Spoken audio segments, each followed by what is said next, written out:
और वहीं बीते दिन कांग्रेस नेता राहुल गांधी ने मायावती को लेकर कहा था कि उन्होंने यूपी में विधानसभा चुनाव लड़ा ही नहीं। इसी को लेकर बसपा सुप्रीमो मायावती ने पलटवार करते हुए कहा कि वो बिखरे घर को तो संभाल नहीं पा रहे, हम पर कटाक्ष कर रहे हैं। इसी के साथ मायावती ने कहा कि कांग्रेस पार्टी शुरू से घिनौने हथकंडे अपना रही है।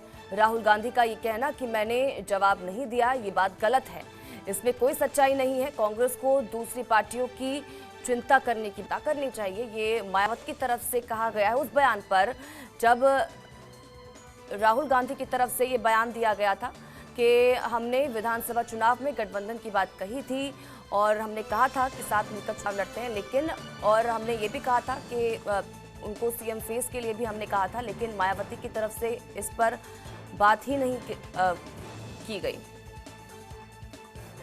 के माध्यम से मुझे ये मालूम हुआ है कि कल कांग्रेस के पूर्व अध्यक्ष श्री राहुल गांधी ने हमारी पार्टी व खासकर पार्टी की मुखिया को लेकर जो कुछ टीका टिप्पणी की है, तो उससे इस पार्टी की विशेषकर दलितों व अन्य उपेक्षित वर्गों के साथ साथ बीएसपी के प्रति भी हीन व जातिवादी मानसिकता तथा द्वेष की भावना भी साफ झलकती है।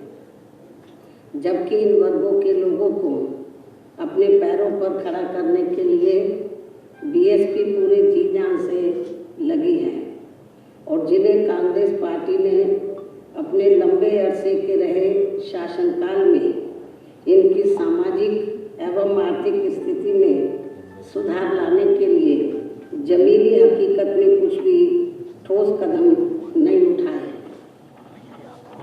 साथ ही इनके मद का सरकारी पैसा भी अधिकांश दूसरे मदों पर ही खर्च कर दिया गया है। बिखरे हुए घर को तो संभाल नहीं पा रहे हैं, बल्कि हमारी पार्टी बीएसपी की कार्यशैली पर जबरदस्ती की उंगली उठा रहे हैं, जिससे बीएसपी के प्रति इनकी जबरदस्त बौखलाहट व नफरत आदि भी साफ नजर आती है। इतना ही नहीं, बल्कि इससे पहले इनके पिता स्वर्गीय श्री राजीव गांधी ने भी बीएसपी को बदनाम व कमजोर करने के लिए मान्यवर श्री कांशीराम जी को सीआईए का एजेंट तक भी बता दिया था। और अब इन्हीं के ही पचिनों बदल कर इनका बेटा श्री राहुल गांधी भी बीएसपी व इस पार्टी की मुखिया पर आए दिन बीजेपी के साथ मिलने का ये कहकर गलत आरोप लगाते रहते हैं कि बीएसपी की मुखिया बीजेपी की सीबीआई, ईडी व इनकम टैक्स आदि से डरती है, इसलिए वह बीजेपी के खिलाफ काफ़ी नरम रुख रखती है, जिसमें रत्ती भर भी सच्चाई नहीं है। जबकि इनको ये मालूम होना चाहिए कि इन सब से जुड़े मामले हमने केंद्र में रही किसी भी पार्टी की सरकार की मदद से नहीं, बल्कि सभी सरकारों के खिलाफ जाकर माननीय सुप्रीम कोर्ट में जीते हैं। तो ज्यादा जानकारी के साथ ओम पांडे हमारे संवाददाता इसी खबर पर हमारे साथ लाइव जुड़ चुके हैं। सीधा ओम पांडे का रुख करेंगे और जानकारी लेंगे। ओम, पहले राहुल गांधी का कहना कि विधानसभा चुनावों के वक्त हमने मायावती को फ़ोन किया था और हमने कहा था कि हम एक साथ चुनाव लड़ते हैं, और उन्होंने फ़ोन नहीं उठाया, हमारी बात का जवाब नहीं दिया, उन्होंने कुछ भी रिस्पॉन्स नहीं किया, और सीएम फेस को लेकर भी उन्होंने कहा। और अब उसी का जवाब देते हुए मायावती की तरफ से देखिए कहा गया है कि राहुल गांधी अपना घर तो संभाल नहीं पा रहे हैं और हम पर कटाक्ष कर रहे हैं।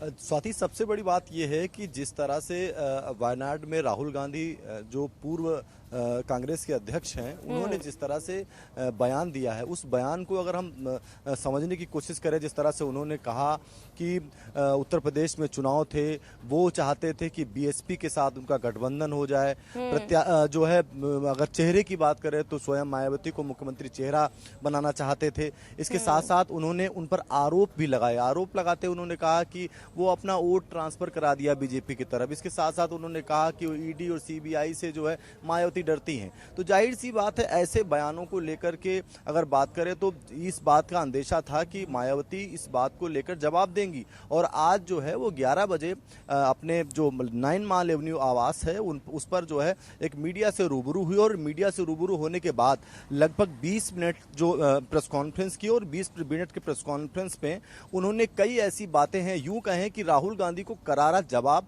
जो है मायावती ने वो दिया है। सबसे पहली बात आपको बता दूं, जिस तरह से उन्होंने कहा कि जिनके घर बिखरे हुए होते हैं उनको इस तरह की बातें नहीं करनी चाहिए, और खिसियानी भिल्ले खंभा नोचे। उसके साथ साथ उन्होंने यहां तक कह दिया कि जो उनके पिता थे राजीव गांधी, उन्होंने एक समय काशीराम को दुष्प्रचारित करने के लिए, इसके साथ साथ बीएसपी को कहीं न कहीं दुष्प्रचार करने के लिए उन्होंने सीआईए का एजेंट बता दिया था। और ऐसे में इस तरह के बयान को ध्यान में रखते हुए उन्होंने कहा कि ऐसे बयानों के साथ राहुल गांधी को 100 बार सोचने की ज़रूरत है, और सबसे पहले अपने घर को संभालने की ज़रूरत है, क्योंकि जिस तरह से उनका घर अभी संभल नहीं रहा है, और मायावती को इस तरह से बीएसपी पर इस तरह से वो जो है प्रहार कर रहे हैं, इस तरह से आरोप कर रहे हैं। इसके साथ साथ उन्होंने कहा कि कोई उनकी इस तरह से बात नहीं हुई है। और सबसे बड़ी बात यह है कि उन्होंने कहा कि जब उत्तर प्रदेश में 2022 का जो इलेक्शन था उसमें अकेले ऐसी बीएसपी पार्टी थी जो लगातार करारा जवाब जो है वो भारतीय जनता पार्टी को दे रही थी। इसके साथ उन्होंने कहा कि वो किसी भी सीबीआई, ईडी, इन तमाम चीज़ों से वो डरने वाली नहीं है। मायावती ने ये कहा कि बीएसपी जिस ढर्रे से काम करती है उसी ढर्रे से आगे भी काम करेगी। इसका मतलब ये साफ है कि उन्होंने एक साफ मैसेज दे दिया है कि जो लोग पॉलिटिकल व्यक्ति इस तरह के बयान दे रहे हैं कि मायावती को अपने आप में बदलाव करना चाहिए, बीएसपी में अपने आप को परिवर्तन करना चाहिए, गठबंधन तो हो चुका है लेकिन अन्य पार्टियों गठबंधन को भी आजमाना चाहिए, इसका भी जवाब उन्होंने साफ तौर से दे दिया। उन्होंने कहा कि इस पूरे मसले पर बीएसपी किसी तरह से परिवर्तन नहीं लाएगी। परिवर्तन जिस तरह से लगातार बीएसपी काम कर रही है उसी प्लेटफॉर्म पे काम करेगी। इसके साथ ही उन्होंने कहा कि वो जो भी कैडर वोट के कैडर पार्टी की तरह बेस पे काम करती है, वो धरने पे उतर के काम नहीं करती है। उसके साथ साथ वो हर जो भी इस तरह के काम होते हैं उसका, चाहे सत्ता पक्ष हो या विपक्ष हो, जो भी इस तरह के काम करते हैं उसका जवाब जो है वो लगातार जो है बीएसपी देती रहती है और आने वाले समय पर भी देती रहेगी। इसके साथ ही उन्होंने अगर बात करें तो कई ऐसी बातें हैं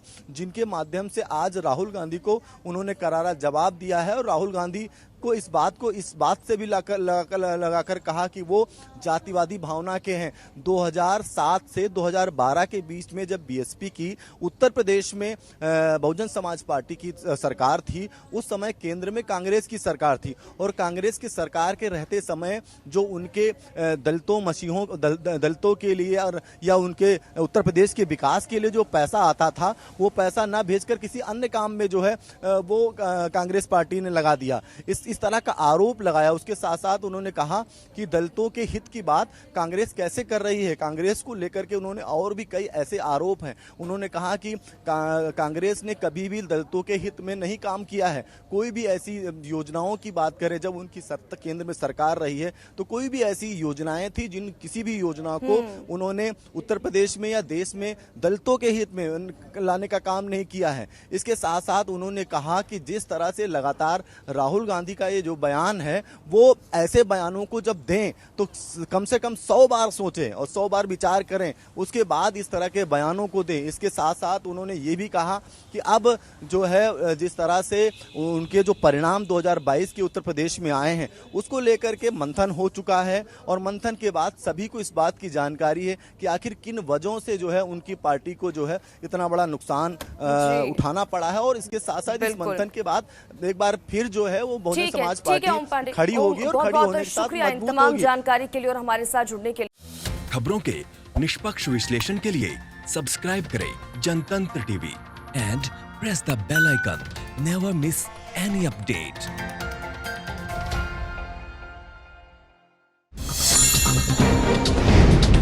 डाउनलोड कीजिए जनतंत्र टीवी ऐप को, जो कि अवेलेबल है गूगल प्ले और ऐप स्टोर पर। अधिक जानकारी के लिए अभी डाउनलोड करें।